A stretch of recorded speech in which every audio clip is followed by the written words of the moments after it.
Hello everybody. आइए हम लोग डिस्कस करते हैं आज की अपनी क्लास। स्टार्ट करते हैं। देखिए, आज जो क्वेश्चंस हम लोगों को डिस्कस करने हैं ये हमारे क्वेश्चंस हैं 2017 के सीजीएल के पेपर से। ठीक है। राम राम सभी को। और चलिए क्वेश्चन से स्टार्ट करते हैं विदाउट वेस्टिंग टाइम। ठीक है भाई, राम राम। देखिए, सबसे पहला क्वेश्चन हमारा जो है ना, ये कुछ क्वेश्चंस हैं, इनमें से चार पांच क्वेश्चंस तो हैं प्रेपोजिशंस के। ठीक है। सबसे पहला क्वेश्चन हमारा है ये, सीताराम भाई। देखिए, we warned her dash the danger from about against of, ये हमारे ऑप्शंस हैं। राम राम भाई सभी को। आंसर बताएं इसका एक बार। हाँ, हाँ सही है। अगेंस्ट। हाँ ठीक है। अब देखो, एक दो छोटी छोटी बातें बताता हूँ, यहाँ पे ध्यान रखना। जो वार्न वर्ब होती है, एक मिनट, ये जो वार्न वर्ब है, वार्न वर्ब है, इसके साथ हम ऑफ प्रिपरेशन यूज करते हैं, इसके साथ हम अगेंस्ट प्रिपरेशन यूज करते हैं,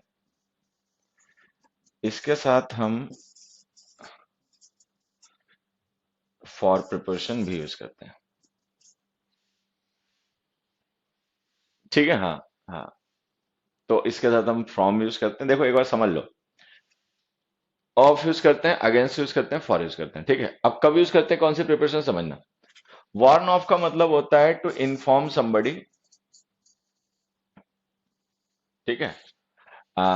विच अबाउट विच इज प्रोबेबल। तो वार्न ऑफ करना मतलब किसी को किसी चीज के बारे में चेतावनी देना, मतलब जो होना है। अच्छा, वार्न अगेंस्ट का यूज करते हैं सम डेंजर, कोई खतरा है और उस खतरे से उसको अवॉइड करे वो पर्सन, इसलिए वार्न अगेंस्ट यूज करते हैं। वार्न फॉर हम यूज करते हैं तब when something is done, something done.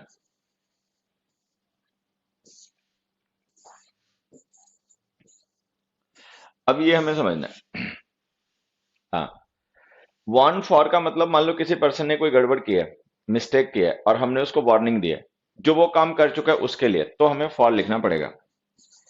They warned him for his carelessness.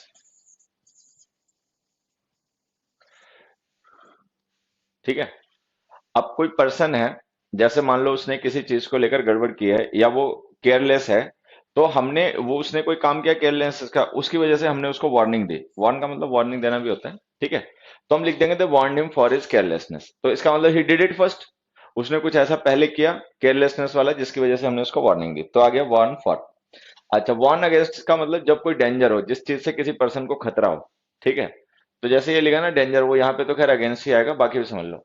Warn of का मतलब होता है किसी को जानकारी देना। दे वार्नड हिम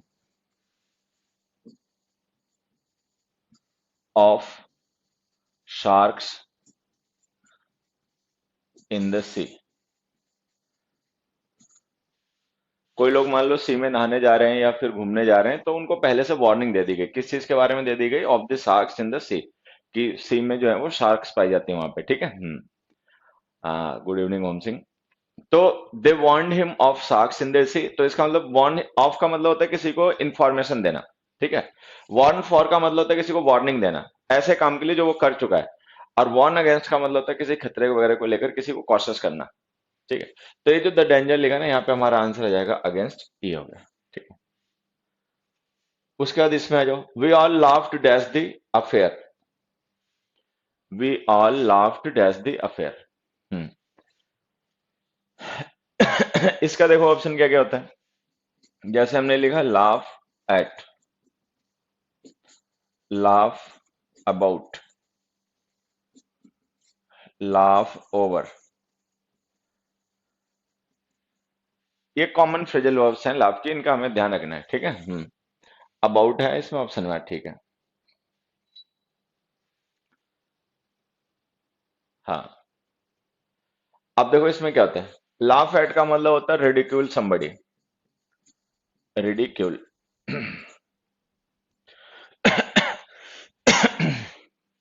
तो लाफ एट का मतलब होता है टू रिडिकुल, किसी का मजाक बनाना, उस पे हंसना, ठीक है। जो सबसे कॉमन मीनिंग इसका यही होता है। लाफ एट समबडी का मतलब किसी पे हंसना, किसी ने कोई ऐसा काम कर दिया रेडिकुलस जिसकी वजह से हम उस पे हंस रहे हैं, उसका मजाक बना रहे हैं, ठीक है, तो लाफ एट।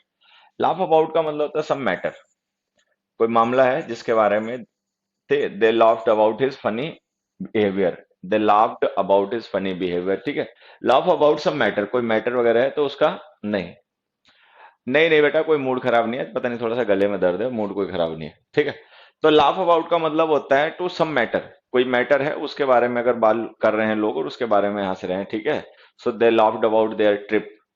अच्छा, लाफ ओवर का मतलब होता है to have conversation, to have a conversation,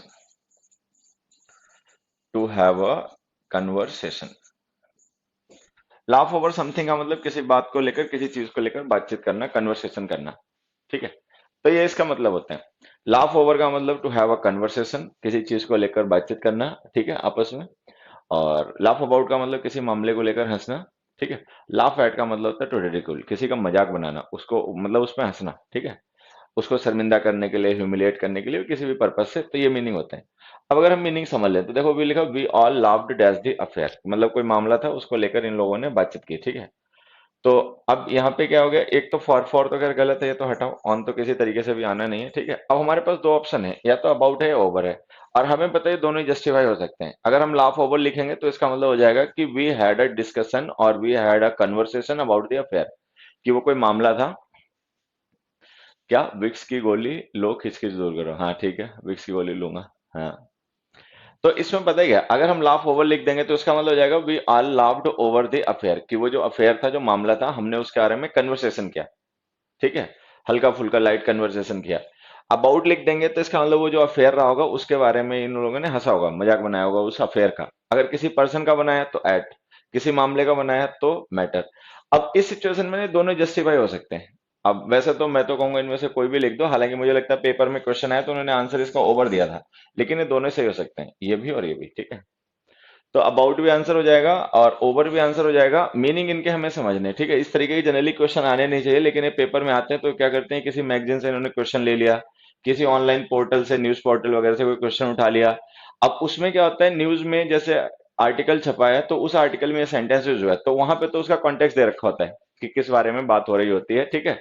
अब ये लोग क्या करते हैं, जैसे क्वेश्चन पेपर बनाने वाले लोग जो भी रहते हैं, ठीक है, उन्होंने क्या किया, वहां से क्वेश्चन तो उठा लिया, लेकिन अब ये नहीं सोचा कि जो हम सेंटेंस बच्चे को दे रहे हैं क्वेश्चन में, इसके अलावा भी सिचुएशन वहां पे हो सकती है, ठीक है। अब वो तो चलो वहां पे टेक्स्ट दे रखा है, कॉन्टेक्स्ट दे रखा है, तो वहां पे उस पर्टिकुलर कॉन्टेक्स्ट में हमें पता है कि ओवर लिखना है, अबाउट लिखना है, क्योंकि बात पहले से हो रही होती है तो हमें पता होता है। अब लेकिन हम बच्चे को क्वेश्चन देंगे तो बच्चे के पास वहां कॉन्टेक्स्ट होगा नहीं, ऑब्जेक्टिव पेपर है, ठीक है। अब हमें पता है ऑब्जेक्टिव लेकर हम देखें तो दोनों आंसर हो सकते हैं। तो ये भी हो सकता है, ये भी हो सकता है, मैं समझा देता हूँ, ठीक है, ये भी सही होगा, ये भी सही होगा। लेकिन जो मुझे लगता है पेपर में क्वेश्चन आया सीजीएल 2017 के पेपर में, तो उसका आंसर उन्होंने ओवर दिया था फिलहाल में, ठीक है। लेकिन ये सही दोनों ही होते हैं। हम्म। स्क्रीन ब्लैंक हो गई, ऐसा नहीं होना चाहिए बच्चे। नहीं नहीं नहीं नहीं, स्क्रीन ब्लैंक नहीं हुई है, स्क्रीन सही चल रही है, मेरे सामने चल रहा है, ठीक है। हाँ, तो ये दोनों हमारे क्वेश्चन हो गए, नेक्स्ट पे आ जाओ।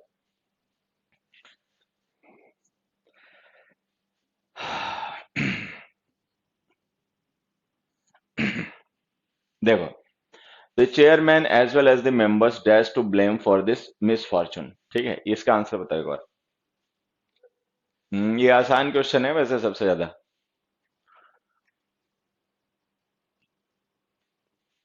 देखो, तुम में से जो बच्चे जानते हो, ठीक है, इंग्लिश में जैसे हमें दो नाउन्स जोड़ने होते हैं ना, तो उसके लिए एक ही कंजंक्शन होता है जो कनेक्ट करने का काम कर सकता है, एंड, मतलब क्यूमुलेटिव कंजंक्शन एक ही होता है इंग्लिश में, एंड जो कनेक्ट कर सकता है। अब यहाँ पे हमने एंड नहीं एज वेल एज लिखा है। अब ये एज वेल एज जो होती है ना, प्रीपोजिशनल फ्रेज होती है, इसका यूज हम करते हैं कोई एडिशनल इंफॉर्मेशन देने के लिए, ठीक है। तो चूंकि ये प्रीपोजिशनल फ्रेज होती है तो हम ये मान लेंगे कि जो द मेंबर्स है वो इस प्रीपोजिशनल फ्रेज का ऑब्जेक्ट है। तो यहाँ पे जो हम वर्ब लिखेंगे उस वर्ब का सब्जेक्ट हो जाएगा चेयरमैन। अच्छा, चेयरमैन है सिंगुलर सब्जेक्ट, इसके अकॉर्डिंग जो भी वर्ब हम लिखेंगे सिंगुलर आएगी। वर्ब गलत हो गई, आर गलत हो गई, ठीक है, दोनों प्लूरल सब्जेक्ट की वर्ब होती हैं, तो ये गलत हो गया। अच्छा, टू ब्लेम हमने वहां पे लिखा है, अगर हम हैज लिख देंगे, ठीक है, तो हैज के साथ जब हम इन्फिनिटिव लिखते हैं तो इसका मतलब होता है ये ऑब्लिगेशन है। ऑब्लिगेशन का मतलब, जैसे हमने लिखा he has to obey them, एक मिनट, देम। तो अगर हम ये लिख देंगे he has to obey them, तो हैज के साथ जब हम इन्फिनिटिव लिखते हैं तो वो ऑब्लिगेशन शो करता है। ऑब्लिगेशन का मतलब होता है कि ये पर्सन ऑब्लाइज्ड है वैसा करने के लिए, ठीक है। He has to obey them का मतलब कि वो इसे ऑब्लाइज करते हैं कि ये उनकी बात माने। तो ये मतलब he has to obey them का मतलब हो गया he is obliged to obey them, ठीक है। अच्छा, अगर हम यहाँ पे देखें chairman as well as the members, ठीक है, आर ऑब्लाइज टू ब्लेम, वो ऑब्लाइज हैं ब्लेम करने के लिए। ब्लेम करने के लिए कोई ऑब्लाइज नहीं होता है, कोई चीज मानने के लिए, कोई काम पूरा करने के लिए हम ऑब्लाइज होते हैं, हमें ऑब्लाइज किया जाता है कि हम ऐसा करें या वैसा करें। लेकिन ब्लेम करने के लिए कोई किसी को ऑब्लाइज नहीं करता, you are obliged to blame, कि आपको हम ऑब्लाइज कर रहे हैं कि आप हमें ब्लेम करो, ठीक है। तो वो जो इन्फिनिटिव है ना, वो हैज बीन यूज होने देगा। अगर वहां पे इन्फिनिटिव के अलावा हमने कोई मतलब टू ब्लेम के अलावा अगर हमने कोई ऐसा इन्फिनिटिव लिखा होता है जिसको साथ में हम ये प्रूव कर पाते हैं कि वो ऑब्लिगेशन है, तो ये हैज सही हो जाता है। फिलहाल में to blame to blame obligation हो नहीं सकता, तो हैज ऑप्शन गलत हो गया, इज आंसर आ गया। I have looked for a job for 2 months, हाँ सही है बच्चे, I have been looking for a job for 2 months. Sir ये दोनों एग्जांपल भी बता दो, हाँ ठीक है। हाँ, आर टू बी ब्लेम्ड नहीं आएगा, पहली बात तो आर, हाँ ठीक है, हाँ। तो इसमें आ जाएगा इज टू ब्लेम। एक बच्चा इसमें लिख रहा है टू बी ब्लेम्ड, देखो मैं इसको समझा देता हूँ ऐसे ही। जैसे हम ये जो इन्फिनिटिव्स लिखते हैं ना लिंकिंग और के बाद में, बी की फॉर्म के बाद में खास करके, ही इज टू ब्लेम, तो इसके दोनों मीनिंग होते हैं, एक्टिव भी होता है पैसिव भी होता है, ठीक है। अब अगर हम टू ब्लेम लिख रहे हैं, इन्फिनिटिव एक्टिव वॉइस का है, तो हमें ये मानना पड़ेगा कि इस इन्फिनिटिव के थ्रू हम जिस नाउन या प्रोनाउन को रेफर कर रहे हैं वो इसका डुअर होगा। क्योंकि अगर ये एक्टिव वॉइस का है तो इसका मतलब जिसके लिए यूज करोगे वो इसका डुअर होगा। तो हमें ये मानना पड़ेगा कि ही जो है वो ब्लेम करेगा, मतलब ही जो पर्सन है वो ब्लेम करेगा दूसरे को। हालांकि हम ये मान सकते हैं, लेकिन फिर इसको प्रूव करना थोड़ा मुश्किल हो जाएगा, क्योंकि ऐसा किसी पर्सन का शेड्यूल नहीं होता है। बी के साथ जब हम इन्फिनिटिव लिखते हैं M2 R2 वगैरह वगैरह, तो वो हमारा शेड्यूल्ड एक्शंस को रेफर करते हैं कि someone is to do something, मतलब I am to go there का आई एम शेड्यूल्ड, मैं शेड्यूल्ड हूँ। तो ब्लेम करना किसी का शेड्यूल नहीं होता, तो हम ये मान के चलते हैं कि ही इज टू ब्लेम का मतलब है he is to be blamed, कि उसको आरोप किया जाना चाहिए, मतलब गड़बड़ इसने की है, ठीक है। तो यहाँ पे जो टू ब्लेम हम इन्फिनिटिव लिखते हैं ना, इसका मतलब हमें ये मान के चलना चाहिए कि गिल्टी, ही इज गिल्टी, ठीक है। टू ब्लेम इन्फिनिटिव को लिंकिंग वर्ड का जब हम लिखते हैं तो इसका मतलब हमें ये मान लेना चाहिए कि इसका मतलब है गिल्टी। अब अगर इसका मतलब गिल्टी मान लोगे तो ऑब्वियस बात है फिर ब्लेम ये नहीं करेगा, फिर दूसरे करेंगे, क्योंकि अगर ये गिल्टी है तो ये तो ब्लेम करने से रहा, तो इसको दूसरे ब्लेम करेंगे, तो ये जो मीनिंग है ना पैसिव है, ठीक है, हाँ। यहाँ होता कब आ सकता है, हाँ होता बेटा क्या होता है, आर टू बी ब्लेम्ड, ठीक है, हाँ। होम सिंह जाट छोटे भाई की एंगेजमेंट हुई, मेरी तरफ से उसको कांग्रेट्स कहना, ठीक है। शुभकामनाएं देना, पार्टी कभी भी दे देना, पार्टी के लिए कौन सा मैं मना कर दूंगा, मत दो, ठीक है। ठीक है, तो इसमें आंसर हैज लिख दो और चुपचाप समझ जाओ बात को, ठीक है। और ये ध्यान रखना कि जब हम बी की फॉर्म के बाद इन्फिनिटिव लिखते हैं तो वो जो एक्टिव फॉर्म के इन्फिनिटिव होते हैं वही जरूरत पड़ने पे पैसिव मीनिंग कन्वे करते हैं। तो हम क्या करते हैं, कॉन्टेक्स्ट के अकॉर्डिंग उसका मीनिंग इन्फर करके समझ लेते हैं कि यहाँ पे इसका मतलब एक्टिव मानना चाहिए पैसिव मानना चाहिए, ठीक है। और बाकी ये बात ध्यान रखना कि टू ब्लेम इन्फिनिटिव का यूज जब हम लिंकिंग वर्ब के साथ करते हैं तो इसका मतलब होता है गिल्टी। गिल्टी होने का मतलब ये होता है कि जिसको हम डिस्क्राइब करने के लिए इस फ्रेज का यूज कर रहे हैं वो ब्लेम नहीं करेगा, बल्कि उसे दूसरे ब्लेम करेंगे, क्योंकि अगर वो गिल्टी है तो ब्लेम करना उसका काम नहीं दूसरे का काम होगा, ठीक है। तो ये मीनिंग पैसिव होता है। उसी तरीके से वो भी पैसिव है टू ब्लेम, इसका मतलब ये जो चेयरमैन है ये गिल्टी है, बाकी लोग इसको ब्लेम करेंगे, ये नहीं करेगा। हम्म। नेक्स्ट क्वेश्चन पे आ जाओ, the streets are lighted dash electricity. हाँ इट इज मी सही है क्या, नॉर्मल लुइस में करेक्ट दिया हुआ है क्या, इट इज आई नहीं होगा, बिल्कुल होगा बच्चे, इट इज आई लिखो। 2018 के क्वेश्चंस डिस्कस करेंगे बच्चे, अब डिस्कस कर लेते हैं, कुछ दिन में डिस्कस शुरू कर देंगे हम, ठीक है, हाँ। हाँ सही है, हाँ ठीक है। अब बाई देखो एक दो बच्चे लिख रहे हैं, बाई मत लिखना भाई, बात सुनो यहाँ पे, बाई लिखा करो डूअर के साथ में। जैसे हमने कहा ही लिख दिया, एक minute. The room was decorated dash balloons and ribbons, ऐसे हमने लिखा, ठीक है। The room was decorated dash balloons and ribbons, ये और ये सेम सेंटेंस ही तो है। यहाँ पे रूम डूअर नहीं है, यहाँ पे स्ट्रीट्स डूअर नहीं है, डूअर वहां पर भी कोई होगा, डूअर यहाँ पर भी कोई होगा। लाइट्स अपने आप तो ऑन होनी जाएंगी, ठीक है। लाइट सेट की जाएंगी, उनको ऑन किया जाएगा, इलेक्ट्रिसिटी सप्लाई की जाएगी, ठीक है। तो यहाँ पे डूअर कोई और लोग हैं, लेकिन किस चीज की मदद से चीज को लाइट किया गया, मतलब जैसे हमने लिखा था रूम वॉज डेकोरेटेड, तो रूम को डेकोरेट करने के लिए हमने क्या चीजें यूज की, वो हमारे इंस्ट्रूमेंट्स बन गए, उनके साथ प्रिपरेशन आएगी विद। तो जो काम करता है उसके साथ प्रिपरेशन बाई, क्या उसने यूज करके काम किया तो उसके साथ प्रिपरेशन विद, ठीक है। अब जैसे यहाँ पे जो इलेक्ट्रिसिटी है ना, ये वो ऑब्जेक्ट है जिसकी मदद से स्ट्रीट्स में लाइट की गई, ठीक है। तो ये ऑब्जेक्ट है जिसकी मदद से ये काम किया गया, तो विद। हम्म। ठीक है। तो ये हो गया विद यहाँ पे, और ये नेक्स्ट क्वेश्चन पे आ जाओ। हाँ, नेक्स्ट क्वेश्चन है हमारा, एक मिनट। नेक्स्ट क्वेश्चन है, होम्योपैथिक ट्रीटमेंट दे से cuts dash the need for operation and risk from surgery.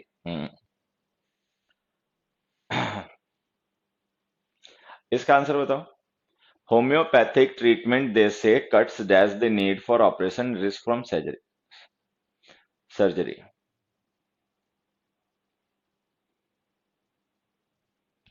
देखो यहाँ पे समझना, मैं एक दो ये वर्ब्स है ना, इनके मीनिंग समझा देता हूँ तुम्हें। कट ऑफ का एक तो मतलब होता है टू डिटैच कर देना किसी चीज को, मतलब किसी चीज को किसी चीज से रिमूव कर देना, काट के या डिटैच कर देना, ठीक है। एक इसका मतलब और भी होता है, एक इसका कॉमन मीनिंग होता है टू इंटरप्ट, इंटरप्ट करना या डिस्टर्ब करना। कट ऑफ समबडी का मतलब टू डिस्टर्ब समबडी, कोई पर्सन बात कर रहा है या कोई काम कर रहा है और हमने कुछ ऐसा किया कि हमने उसको डिस्ट्रैक्ट कर दिया, ठीक है। हाँ सर, प्लीज आंसर कीजिए मेरा क्वेश्चन का, मैं पिछले बार पूछा था लेकिन आप नहीं आंसर नहीं किए थे। अच्छा ठीक है। हाँ तो नहीं किया था, चलो आज देख लेता हूँ। अब देखो यहाँ पे हमने जैसे कट ऑफ का मतलब है टू डिटैच टू इंटरप्ट, किसी चीज को काट देना। एक मतलब ऑफ का मतलब सेपरेशन होता है, ये जो प्रिपरेशन होती है ना ऑफिस का, हमेशा मीनिंग ध्यान रखना, इसका मतलब होता है किसी चीज को सेपरेट कर देना, डिटैच कर देना, ठीक है। तो जब हम कट ऑफ लिखते हैं ना, तो इसका मतलब होता है किसी चीज को रिमूव कर देना, डिटैच कर देना बाय मीन्स ऑफ कटिंग, कि हमने काट के उसको डिटैच कर दिया, ठीक है। कट द रोप ऑफ, ठीक है। अच्छा, एक इसका मीनिंग और भी होता है टू इंटरप्ट, इंटरप्ट करना, मान लो कोई पर्सन काम कर रहा है, कोई पर्सन बातचीत कर रहा है और हमने बीच में जाके कुछ ऐसा किया जिससे कि वो डिस्टर्ब हुआ, ठीक है, या इंटरप्ट किया, तो कट ऑफ। अच्छा, यही मीनिंग कट इन का भी होता है। कट इन, कट इन का मतलब इंटरप्ट करना होता है, never cut in while others are talking, ठीक है। और यही मतलब ब्रेक इन का भी होता है, ठीक है, इंटरप्ट करना है किसी को। तो कट ऑफ का मतलब एक तो इंटरप्ट करना हो गया, एक काट देना हो गया, ठीक है। अच्छा, कट आउट का मतलब होता है किसी चीज को रिमूव कर देना, टू रिमूव, टू एंड, मतलब किसी चीज को खत्म कर देना। कट ऑफ का मतलब सेपरेट करना होता है, अलग कर देना, ठीक है। खत्म कर देना नहीं होता है। कट आउट कर देना मतलब किसी चीज को खत्म कर देना। जैसे कोई पर्सन है, ठीक है, उसने अपने किसी बच्चे को अपनी विरासत से अलग कर दिया, मतलब अपनी वसीयत से अलग कर दिया, उसको निकाल दिया, उसकी हिस्सेदारी खत्म कर दी। तो उसके लिए हम ये यूज करेंगे कट आउट। कट आउट कर देना मतलब रिमूव कर देना, ठीक है, एंड कर देना उसका रिलेशन, ठीक। अबे का मतलब काट के दूर कर लेना, ये मतलब वही हो गया जो कट ऑफ वाला था। कट डाउन का मतलब होता है टू डिक्रीज, डिक्रीज, कमी लाना। कट डाउन करना मतलब किसी चीज को कम करना। अब एग्जाम्पल पढ़ते हैं, होम्योपैथिक ट्रीटमेंट दे से, उन्होंने कहा कि होम्योपैथिक जो ट्रीटमेंट होता है cuts dash the need for operation risk from surgery, ठीक है। तो होम्योपैथिक ट्रीटमेंट से क्या होता है कि जो ऑपरेशन है और जो सर्जरी का रिस्क है वो खत्म कर देता है। मतलब आपको वैसे कोई बीमारी है तो उसके लिए आपको ऑपरेशन करवाना पड़ेगा, सर्जरी करवानी पड़ेगी, लेकिन होम्योपैथिक ट्रीटमेंट से वो बिना सर्जरी बिना ऑपरेशन के खत्म हो जाता है, मतलब उसकी जरूरत नहीं पड़ती। तो यहाँ पे लिखो कट आउट। कट आउट का मतलब ये हो जाएगा टू एंड, खत्म कर देना। हम्म। आज वीडियो ने बिल्कुल मना कर दिया चलने से। हाँ, नेट खर्च कर लिया होगा तूने दिन भर यूज करके। हाँ,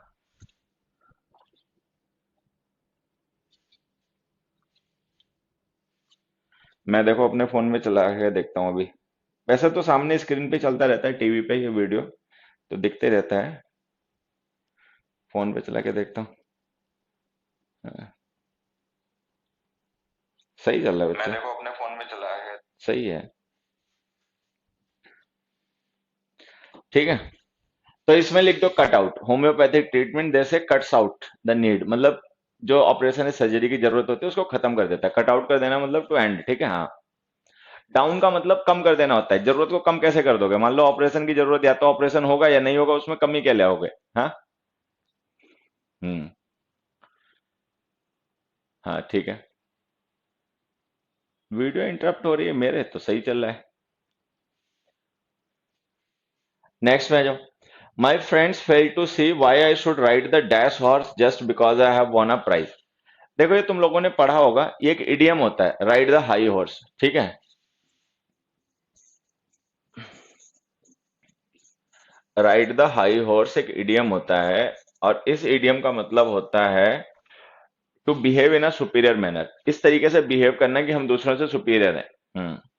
सर इन सेंटेंस तुम लोग पढ़ाते नहीं, पूछते जवाब तो यार। तुम लोगों का क्या रहेगा, मैं क्वेश्चन का आंसर पूछता हूँ उसका बताते नहीं, एबीसीडी कुछ, ठीक है। अपने देखो क्या क्या कमेंट कर रहे हो। मोस्ट एंड मोस्ट ऑफ में क्या डिफरेंस होता है? कोई डिफरेंस नहीं होता बच्चे। अच्छा, वाईफाई कनेक्शन इज गुड, अच्छा चलो ठीक है, ये भी कार बढ़िया बता दिया। कह रहे जब तक हमारे सिवा व्यूज नहीं इंक्रीज करेंगे नहीं चलेंगे, अच्छा ठीक है, देखते हैं, इसको समझाता हूँ मैं वीडियो को आज। Sir in sentence having before after we automatically get to know which action occurs first, so what's the use of past perfect. क्या क्वेश्चन पूछ रहा है बेटा राहुल? जब तुम्हें ये पता चल गया पहले हुआ तभी तो पास्ट परफेक्ट लिखोगे। अब तुम कहना चाहते हो कि आफ्टर बिफोर से जब हमें पता ही चल जाता है कौन सा एक्शन पहले हुआ तो हम पास्ट परफेक्ट क्यों लिखें?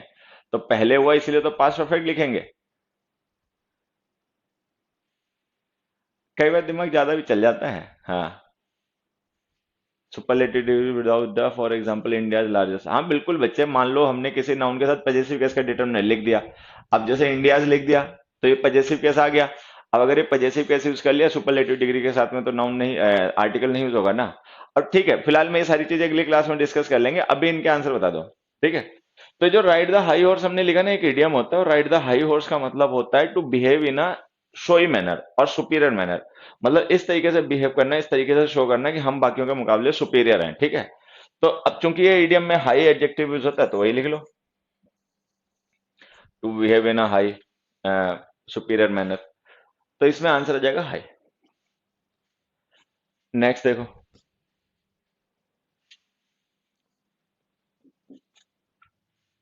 नेक्स्ट क्वेश्चन का आंसर बताएं सभी। अगला क्वेश्चन है, by dash united struggle we may achieve success. अब हमने कहा कि एक मतलब यूनाइटेड स्ट्रगल के थ्रू हम चाहे मतलब सक्सेस अचीव कर सकते हैं, मतलब देयर आर चांसेस कि हम भी सफल हो जाएं, लेकिन उसके लिए हमें स्ट्रगल ऐसे करने पड़ेंगे, ठीक है। अब देखो, जहां पर भी यू का साउंड, देखो यू के दो साउंड होते हैं, ये तुम लोग पढ़ते होगे, जैसे एक यूनिट है और एक अम्ब्रेला है, ठीक है। अब इन दोनों वर्ड्स में हमने पहला लेटर सेम लिखा यू, यहाँ पे इसका साउंड है यू, ठीक है। यू जब हम बोलते हैं तो एक कॉन्सोनेंट साउंड होता है, इसके साथ आर्टिकल आएगा ए। आ बोलते हैं तो ये वाउल साउंड होता है, इसके साथ आएगा एन अम्ब्रेला अ यूनिट, ठीक है। तो एन वाला तो ऑप्शन ही खत्म हो गया, ठीक है। यूनाइटेड स्ट्रगल सिंगुलर नाउन है, आर्टिकल तो लिखना ही पड़ेगा, तो ये भी गलत हो गया, ठीक है। अब अगर ये कोई डेफिनेट यूनाइटेड स्ट्रगल होता तो हमने यहाँ पे इसको डिफाइन कर रखा होता, विच यूनाइटेड स्ट्रगल।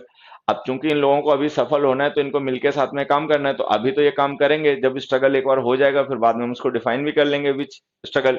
तो जब तक अभी कोई काम हो नहीं जा रहा तब तक हम उसको डिफाइन भी नहीं कर सकते, दा भी गलत, ये रहा आंसर, अ यूनाइटेड स्ट्रगल, ठीक है। हाँ,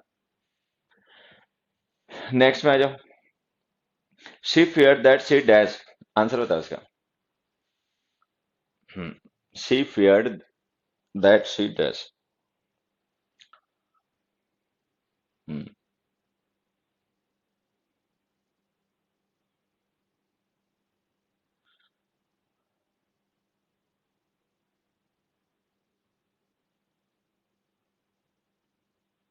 हाँ, अब देखो, यहाँ पे हमारी मेन क्लॉज पास्ट में है फियर्ड। अगर मेन क्लॉज पास्ट में है तो ये ऑप्शन गलत, ये ऑप्शन गलत, क्योंकि अगर मेन क्लॉज पास्ट में तो उसकी सबऑर्डिनेट क्लॉज भी पास्ट में आएगी, और अगर सबऑर्डिनेट क्लॉज पास्ट में आएगी तो ये मे आ नहीं सकता पास्ट में, इसकी जगह माइट यूज होता है, विल आएगा नहीं, इसकी जगह वुड यूज होता है, ठीक है।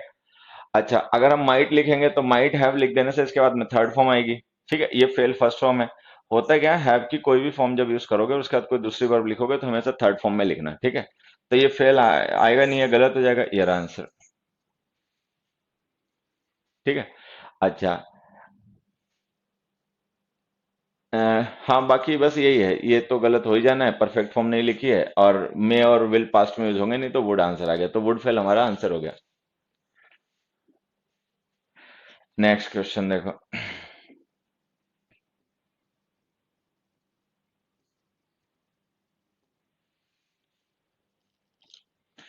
ही, देखो, he is the most generous man, I dash him for long time, ठीक है। पार्ट पास्ट पार्टिसिपल के question in error correction please in next class, ठीक है बच्चे। पास्ट पार्टिसिपल के क्वेश्चन, हाँ ठीक है। हैव नोन, ठीक है। हम्म। अब देखो, फॉर अ लॉन्ग टाइम हमने लिखा है, ठीक है। ड्यूरेशन दे रखी है। हैड नोन तो खैर आने से रहा, पास्ट परफेक्ट टेंस होता है, रिलेटिव कंप्लीशन शो करता है। बैकवर्ड पास्ट में इसका यूज किया जाता है, तो हम बैकवर्ड पास्ट को रेफर कर नहीं रहे, ये आना नहीं है, ठीक है। अच्छा, न्यू, नो, हैव नोन, ये हमारे पास ऑप्शन है। अगर हम कह रहे हैं he is the most generous person, तो इसका मतलब बात प्रेजेंट से रिलेटेड है, पास्ट इंडेफिनिट टेंस भी आने से रहा, ठीक है। अगर हम नो लिख देंगे, तो इंडेफिनिट टेंस में ड्यूरेशन लिखने का मतलब होता है वो एक फैक्ट होता है। अगर हम लिख दें I know him for a long time, तो इसका मतलब मैं उस पर्सन को जानता हूँ एक लंबे समय के लिए, तो इसका मतलब मैं पहले से डिफाइन कर सकता हूँ कि मैं कब तक उसे जानता रहूंगा, ऐसा पॉसिबल होता नहीं है। तो ये ऑप्शन भी गलत हो गया, ये आंसर हो गया। I have known him for a long time. B सही है, सही है। नेक्स्ट पे आ जाओ। The sudden change in his behaviour came as a surprise to me, I began dash. अब देखो ये चारों ऑप्शंस है ना, ये इडियम्स हैं। स्मेल अ रैट का मतलब होता है टू हैव अ डाउट, मतलब कोई डाउट करना किसी पे, suspicious. Blow hot and cold का मतलब होता है to be unreliable. Blow hot and cold का मतलब होता है एक ऐसा पर्सन जो अभी किसी चीज के फेवर में, थोड़ी देर में किसी चीज के अगेंस्ट हो गया, ठीक है। अभी किसी को सपोर्ट कर रहा है, थोड़ी देर में उसके दुश्मन को सपोर्ट कर रहा है, तो ब्लो हॉट एंड कोल्ड का मतलब होता है not to be reliable, reliable नहीं होना, ठीक है। टर्न अ न्यू लीफ का मतलब होता है नई शुरुआत करना, फ्रेश बिगनिंग, ठीक है, सारी चीजें पीछे छोड़कर फ्रेश स्टार्ट करना, टर्न अ न्यू लीफ हो गया। कट अ सॉरी फिगर का मतलब होता है गिव अ पुअर इंप्रेशन, मतलब किसी पर्सन ने कहीं पे कोई परफॉर्मेंस दी, लेकिन बढ़िया परफॉर्म नहीं कर पाया और खराब इंप्रेशन उसका चला गया, तो इसका मतलब हो गया ये। अब अगर इन चारों का हमें मीनिंग पता चल गया, तो इस हिसाब से देखें, जब हमने कहा the sudden change in behaviour came as a surprise to me, कि कोई पर्सन है उसका बिहेवियर सडनली चेंज हो गया, तो उसका जो सडन बिहेवियर में आया हुआ चेंज था उससे मैं सरप्राइज हो गया, तो अगर सरप्राइज होगा आदमी तो फिर डाउट करेगा कि ऐसा क्यों हुआ, स्मेल आ रेट, ठीक है, ये हमारा आंसर है। तो देखिए, आज हमने थोड़े क्वेश्चन ही डिस्कस करने के लिए चूज किए थे, और अगली क्लास में अगले डिस्कस करेंगे। एक छोटी सी बात, हालांकि मैं यूट्यूब पे भी एक वीडियो बनाऊंगा तो उसमें भी समझाऊंगा, ठीक है, और उसमें ज्यादा डिटेल में बता दूंगा। अभी मैं बस तुम लोगों को ऐसे बताना चाहता हूँ कि हमारा जो नया ऐप है, ठीक है, तुम लोगों में से जिसने डाउनलोड कर लिया हो, ठीक है, नहीं तो वो प्ले स्टोर पे अवेलेबल है, असेक इंग्लिश के नाम से, ठीक है। लोगो उसका वही है जो इस ऐप का है जिस पे तुम लोग वीडियो देख रहे हो, असेक इंग्लिश नाम से अपना नया ऐप है। ये जो ऐप है, अब हम थोड़े दिनों बाद अपनी क्लासेस उसी पे शिफ्ट कर देंगे, थोड़ा सा उसमें काम मुझे लगता है होना रह गया डेवलपर के पार्ट पे, वो लोग कर रहे हैं लेकिन ऑलमोस्ट रेडी है, ठीक है। जो हम लोग असाइनमेंट डिस्कस करते हैं, ये असाइनमेंट उस पे है। मैं आपको कैसे दिखाऊं, अब यूट्यूब पे वीडियो लाऊंगा तो उसमें डिटेल में दिखा दूंगा, मतलब डेमो करा दूंगा। अभी अपना उस पर ढूंढोगे ना तो मिल जाएगा। अ, देखो, ये जो अपना नया ऐप है ना, अगर तुम लोगों को यहाँ से दिखाई पड़ेगा तो अपना देखना, ये है, ठीक है, ये हमारा नया वीडियो ऐप, एक बार स्क्रीन पे आ जाए फिर मैं बताता हूँ। हाँ, तो ये अपना नया ऐप है। फर्स्ट इडियम का बच्चे मीनिंग, फर्स्ट इडियम कौन सा था? अब देखो ये, एक मिनट, सही नहीं आ रहा है। ये नया ऐप है ना, तो इसमें क्या है, ये असेक फॉरम एक डिस्कशन है। इसमें डिस्कशन जाके आप ज्वाइन कर सकते हो, अपने डाउट्स वगैरह यहाँ पे पूछ सकते हो, एक दूसरे के डाउट्स को आंसर कर सकते हो, ठीक है, ये फैसिलिटी है। और उसके बाद में यहाँ पे ये जो टेस्ट है ना, इसमें टेस्ट भी दे सकते हो यहाँ से जाके। लाइब्रेरी है, इसमें असाइनमेंट्स क्लिक करोगे तो यहाँ पे हमने इंपॉर्टेंट असाइनमेंट्स वगैरह डाल रखे हैं, ठीक है। ये असाइनमेंट्स लेटर राइटिंग वगैरह के भी हैं, और जितने हमारे क्लास टेस्ट होते हैं उनके सारे असाइनमेंट यहाँ से पीडीएफ डाउनलोड कर सकते हो, ठीक है।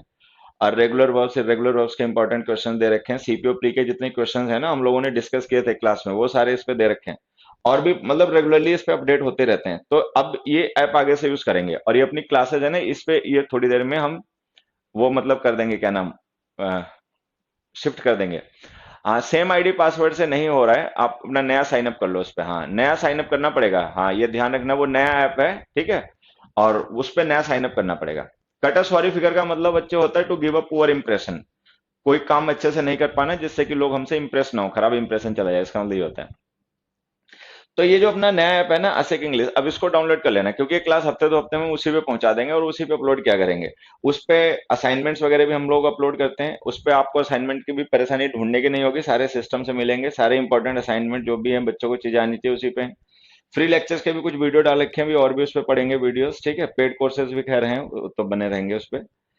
और माई कोर्सेज वगैरह जो तुम वीडियो लाइक करोगे वो माई कोर्सेज में जाके कनेक्ट हो जाएंगे, और टेस्ट वगैरह भी इस पे अपडेट होते रहेंगे। तो अब ये ऐप डाउनलोड कर लेना, क्योंकि आगे से क्लासेस ना हम इसी पे शिफ्ट कर देंगे। और थोड़ा सा बस डेवलपर के पार्ट पे काम बचा हुआ है, फिर उसका यूट्यूब पे अनाउंसमेंट कर दूंगा मैं, ठीक है। और बाकी जो भी क्वेश्चंस वगैरह तुम लोगों के रहेंगे, न्यू ईमेल आईडी भी एक्सेप्ट नहीं कर पा रहा है, न्यू ईमेल आईडी को भी एक्सेप्ट नहीं कर पा रहा है। नहीं, ऐसा नहीं है, अब आप करोगे ट्राई तो हो जाएगा, काम हो रहा है उस पे, मैंने खुद लॉग इन किया है और तो हो जाता है उस पे, ठीक है। हाँ,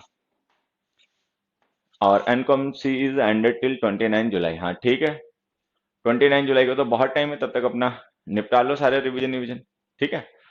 तो एक काम करते हैं, मैं फिर आज के लिए तो चलता हूँ। सर एक क्वेश्चन बता दो, अब तू चलते टाइम ऐसे रोएगा तो कैसे मना करूंगा, जल्दी से टाइप मार, क्या क्वेश्चन है, जल्दी से क्वेश्चन टाइप कर ले बेटा प्रदीप, तो बता दूंगा, नहीं तो मैं बस एंड क्लास का बटन मेरे सामने ही है और माउस मेरे हाथ में है, क्लिक कर दूंगा तुरंत ही एंड हो जाएगी। अब क्वेश्चन टाइप करेगा नहीं, एक क्वेश्चन बता दो, आंसू बहाने लग जाएगा, जाने देगा नहीं। सीपीटी सॉल्यूशन अवेटेड, हाँ बच्चे, अब ये हम सारे नए ऐप पे लाना शुरू कर देंगे। ओटीपी नहीं आ रहा है, अब आज ट्राई करके देखना, शायद आ रहा होगा।